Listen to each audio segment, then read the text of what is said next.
அன்பு தமிழ் நெஞ்சங்களுக்கு வணக்கம். ஃபர்ஸ்ட் ஷோ நிகழ்ச்சிக்கு உங்களை அன்போடு வரவேற்கின்றேன். இன்றைய ஃபர்ஸ்ட் ஷோ நிகழ்ச்சியில யாரா அந்த பையன், நான் தான் அந்த பையன் திரைப்படத்தின் திரை விமர்சனத்தை தெரிந்து கொள்ள போகிறோம். வாங்க நிகழ்ச்சிக்கு போவோம். கல்யாணம் பண்ணி 7-8 பிள்ளைகளை பெற்றுக்கிட்டு மகிழ்ச்சியா சந்தோஷமா வாழணும் அப்படின்னு ஆசைப்படுற ஒரு வாலிபனின் கதை தான் இந்த படத்தின் கதை. இந்த படத்தின் நாயகன் பால்ராஜ். இவர் சென்னையில மெக்கானிக் செட் வச்சிருக்கிறாரு. இவருக்கு ஒரு ஆசை, கல்யாணம் பண்ணா 6 பிள்ளையாவது பெற்றுக்கணும் அப்படின்னு ஆசை. அது மாதிரி கல்யாணம் பண்ணியிருப்பாரு. ஆனால் மனைவி என்ன பண்ணுவாங்கன்னா, ஒரு குழந்தை போதும், இதை நல்லா படிக்க வச்சு ஓஹோன்னு வளர்க்கணும், சந்தோஷமா இருக்கணும் அப்படின்னு சொல்லுவாங்க. ஆனால் அவருக்கு அது பத்தாது. அவருக்கு 6 பிள்ளையாவது இருக்கணும் அப்படின்னு ஆசை. மனைவிட்ட சண்டை போடுவார், பிரச்சனை பண்ணுவார், கெஞ்சுவார், கதறுவார். அதுக்கெல்லாம் அவங்க இடம் கொடுக்க மாட்டாங்க. இது போதும், முதல்ல நீ குடும்ப கட்டுப்பாடு பண்ணு, அப்போதான் நீ என்கிட்டே வர முடியும் அப்படின்னு சொல்லி பக்கத்துலேயே சேர்க்க மாட்டாங்க, தனியாக படுக்க விட்டுருவாங்க. அதனால ரொம்ப கஷ்டப்படுவார், மன ரீதியாக வேதனைப்படுவார், எவ்வளவோ கெஞ்சி பார்ப்பாரு, அடம் பண்ணுவார், வேதனையை காய்ப்பார், கோவிச்சுட்டு போவார், வேலையில் போய் நிம்மதியாக இருக்க மாட்டார். மனைவி கிட்ட எப்படி அன்பை பெறுறதுன்னு ரொம்ப கஷ்டப்படுவார். ஆனால் அவங்க தெளிவாக இருப்பாங்க, நமக்கு ஒரு பிள்ளை போதும், இதை நல்லா வளர்க்கணும் அப்படிங்கிறதுல தெளிவாக இருப்பாங்க. கணவனை நல்லா வழி நடத்தணும் அப்படின்னு ஆசைப்படுவாங்க. ஆனால் அதெல்லாம் அவர்கிட்ட எதிர்பார்க்க முடியாது. இவருடைய எதிர்பார்ப்பெல்லாம் 5-6 பிள்ளையாவது வேணும் இல்லையா, அது இல்லையே அப்படிங்கிற வேதனை தான். மனைவி ஏமாற சமயத்துல எல்லாம் ஏதாவது பண்ணலாம் நினைப்பாரு, அதெல்லாம் அங்க நடக்காது. இந்த நிலையில தீபிகா அப்படிங்கிற பொண்ணோட ஒரு நட்பு கிடைக்குது பால்ராஜுக்கு. அவருக்கும் ஒரு பிரச்சனை. தீபிகாவுக்கு என்ன பிரச்சனைனா, சொந்த மாமனை தான் கல்யாணம் பண்ணியிருப்பாரு. மாமன் கல்யாணத்துக்கு முன்னாடியே குடிச்சுக்கிட்டு இருந்திருப்பாரு. கல்யாணம் பண்ணி வச்சா திருந்திடுவான், மாறிடுவான் அப்படின்னு நினைச்சு கல்யாணம் பண்ணி கொடுத்துருப்பாங்க. ஆனா அப்பவும் மாற மாட்டாரு. சாயங்காலமான கைகாலெல்லாம் ஆட ஆரம்பிச்சிடும். அதனால அவர் குடியே கதின்னு இருப்பாரு. குடிக்கிறவங்க கூட குடும்பம் நடத்த முடியுமா? மாசமாகி வாந்தி எடுத்தா நல்லா இருக்கும். ஆனா குடிச்சிட்டு வர்றவன் வாடையை பிடிச்சிட்டு அவன் மூஞ்சில வாந்தி எடுக்க முடியுமா? அந்த பொண்ணால முடியாது, அவன் கூட சேராது. இந்த சமயத்துல பால்ராஜோட நட்பு கிடைக்க அவரோட நல்லா பழகுவார். தனக்கு ஒரு நல்ல நட்பு கிடைக்கும் போது இருக பத்திக்குவாங்க இல்லையா, அது மாதிரி பால்ராஜோட அன்பை தீபிகா பத்திக்குது. 2 பேருமே ஒருத்தர் விரும்புவாங்க, நல்லா பழகுவாங்க. இவங்களுடைய பழக்கம் வழக்கமாவது அடிக்கடி சேர்ந்து வெளியில போறாங்க, ஒன்னா சுத்துறாங்க. இவங்க 2 பேரும் ஒன்னா போறதையும் ஒன்னா சுத்துறதையும் பார்த்துட்டு மனைவி காயத்ரிக்கு கோபம் வந்துடுது. நீ இன்னொரு பொண்ணோட சுத்துறியா, தாராளமா சுத்து, உன் இஷ்டப்படி வாழ்ந்துக்க, நான் இனி தயாரில்லை உங்களோட வாழ்றதுக்கு அப்படின்னு சொல்லிட்டு புள்ளைய தூக்கிட்டு அவங்க அம்மா வீட்டுக்கு போயிடுவாங்க. இவரும் போய் சாரி கேட்பாரு, என் கூட வந்துருன்னு கூப்பிடுவாரு, மன்னிச்சுக்கன்னு சொல்லுவாரு. அதெல்லாம் அவங்க கேட்க மாட்டாங்க. நான் இனிமேல் உங்க கூட வாழ தயாரா இல்லை, நீ இப்படி எல்லாம் வாழ்ந்துட்டு போ அப்படின்னு சொல்லி பிடிவாதமா இருப்பாங்க. அவங்க அப்பா அம்மாவும் எவ்வளவோ எடுத்து சொல்லுவாங்க, என்ன வேண்டாம், அந்த ஆளு வேண்டாம் அப்படின்னு சொல்லி மறுத்துருவாங்க. இந்த நிலையில தீபிகாவோட கணவரும் இறந்துருவாரு. அதனால இவங்க 2 பேருக்கும் நல்ல வசதியா போயிடும். ஒன்னா போவாங்க, ஊர் சுத்துவாங்க, சந்தோஷமா இருப்பாங்க. தீபிகாவிடம் விசாரணைக்கு வந்த எஸ்ஐ ரவிமரியாவுக்கு தீபிகா தனியா இருக்கிறத பார்த்துட்டு ஆசை வந்துடும். தன்னோட மனைவி ஆயிக்கலாம் அப்படின்னு ஆசைப்படுவார். அதன் பிறகு இவர் மெக்கானிக் கூட சுத்திட்டு இருக்காரு அப்படின்னு தெரிஞ்சதும் அந்த ஆசையெல்லாம் போயிடும். இருந்தாலும் தான் கூட ஒன்னா இருக்கணும், படுக்கையை பகிர்ந்துக்கணும் அப்படின்னு மிரட்டுவார். ரவிமரியா மிரட்டுற தகவலை தீபிகா சொல்றாரு பால்ராஜ் கிட்ட. பால்ராஜுக்கு கோபம் வந்துடும். தன்னுடைய காதலிய, தன்னுடைய ஆசை நாயகிய ஒருத்தர் மிரட்டினா சும்மா இருப்பாரா? கோபம் வந்துடுது. அதன் பிறகு என்ன நடக்குது அப்படிங்கிறது தான் இந்த படத்தோட மீதி கதை.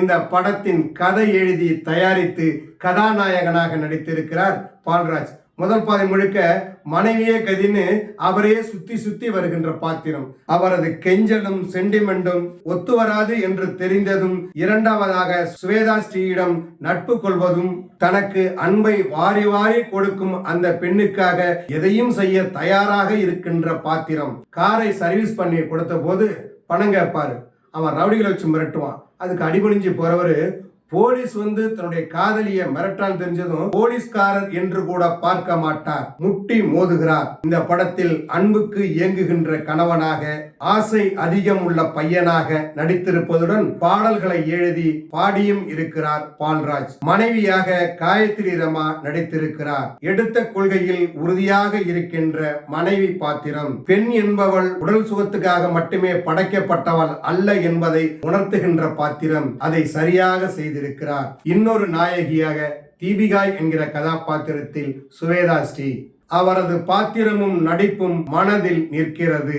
அந்த பாத்திரத்தோடு ஒன்றி போகும் அளவுக்கு இந்த படத்தில் நடித்திருக்கிறார். மாமன் மீது மரியாதை, தன் மீது அன்பு செலுத்துவோன் மீது திருப்பி செலுத்துகின்ற அன்பு, மிரட்டும் போலீஸ்காரனை கண்டு பயப்படுவது என்று படம் முழுக்க அவரது நடிப்பு நன்றாக வெளிப்பட்டிருக்கிறது. சுவேதா ஸ்ரீ ஒரு புதுமுகம்னு சொன்னாங்க. புதுமுகம்னு சொல்ல முடியாத அளவுக்கு தேர்ந்த நடிப்பை வெளிப்படுத்தி இருக்கிறார் சுவேதா ஸ்ரீ.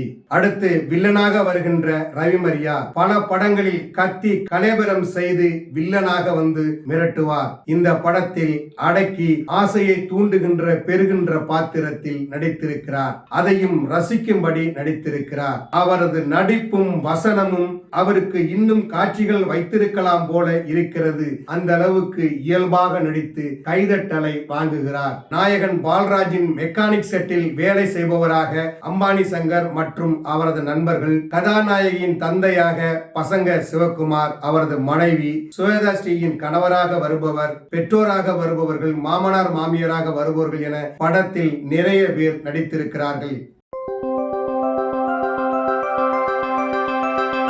இந்த படத்திற்கு உதயன் ஒளிப்பதிவு செய்திருக்கிறார். சென்னையில் உள்ள பல இடங்களில் இந்த படத்தின் படப்பிடிப்பு நடந்திருக்கிறது. ஒவ்வொரு காட்சியும் பளிச்சென்று இருக்கிறது. இயக்குனர் என்ன சொல்லி காட்சிகளை படமாக்கி இருக்கிறாரோ அவற்றை அழகாக தொகுத்திருக்கிறார் எடிட்டர் கே சங்கர். இந்த படத்திற்கு விஜய் பிரபு இசையமைத்திருக்கிறார். பாடல் காட்சிகளுக்கு சந்துரு நடனம் அமைத்திருக்கிறார். ஜாக்கி ஜான் சண்டை காட்சிகளை படமாக்கி இருக்கிறார். இந்த படத்தின் கதை எழுதி இயக்கியிருக்கும் இயக்குனர் பால்ராஜ் 3 கருத்துக்களை இந்த படத்தின் மூலம் மக்களுக்கு சொல்கிறார். கணவனை கவனிக்கவில்லை என்றால் அவன் வேறு பெண்ணை தேடிச் செல்ல வாய்ப்பு இருக்கிறது. குடித்துவிட்டு குடும்பம் நடத்த தவறினால் அவனுடைய மனைவி வேறு ஆணை தேடிச் செல்ல வேண்டிய நிலை வரும். அந்த காலத்தில் கொலையும் செய்வாள் பத்தினி என்பார்கள். இந்த காலத்தில் கள்ளக்காதலுக்கு எதிராக யார் நடந்தாலும் கொலை நடக்கும். இந்த 3 கருத்தையும் இந்த படத்தில் பதிவு செய்திருக்கிறார் இயக்குனர் பால்ராஜ். முதல் பாதியில மனைவியோட கெஞ்சிறது, சண்டை போடுறது, பிரிகிறதுன்னு அப்படி இப்படி போகுது. 2ஆம் பாதியில உட்கார வச்சிடுறாரு இயக்குனர். அதுவும் ரவிமரியா வருகிற காட்சிக்கு பிறகும் படம் போவதே தெரியவில்லை. மேக்கிங்ல பெருசா மிரட்டலாம், யாரா இந்த பையன், நான் தான் இந்த பையன் அப்படின்னு சொல்ற அளவுக்கு ஒரு ஜாலியான படமாகத்தான் இந்த படத்தை கொடுத்திருக்கிறார் இயக்குனர். என்ன நேயர்களே, யாரா அந்த பையன், நான் தான் அந்த பையன் திரைப்படத்தின் விமர்சனத்தை தெரிந்து கொண்டீர்களா? சரி, தமிழ் வலைக்காட்சியை தொடர்ந்து பாருங்கள். தமிழ் வலைக்காட்சியை லைக் பண்ணுங்க, ஷேர் பண்ணுங்க, கமெண்ட் பண்ணுங்க, சப்ஸ்கிரைப் பண்ணுங்க. தமிழ் வலைக்காட்சியின் புதிய அப்டேட்டுகள் உடனுக்குடன் உங்களுக்கு தெரிய வர அருகில் உள்ள பெல் பட்டனை மறக்காமல் அமுக்குங்க. கலை இலக்கியம் யாவும் மக்களுக்கு.